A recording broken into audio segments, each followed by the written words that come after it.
You ask Tiger to solve. This deals with linear equations with one unknown. The final result is p equals -2. Let's solve it step by step. Group all p terms on the left side of the equation. Subtract 6p from both sides. Group like terms.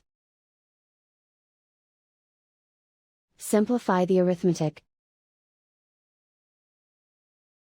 Group like terms. Simplify the arithmetic. Group all constants on the right side of the equation. Subtract 5 from both sides.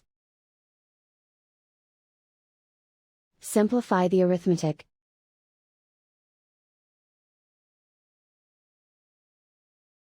Isolate the p.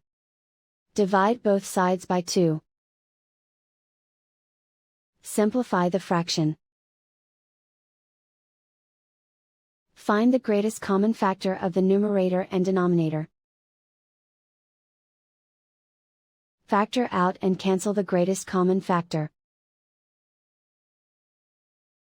And so the final result is p equals -2.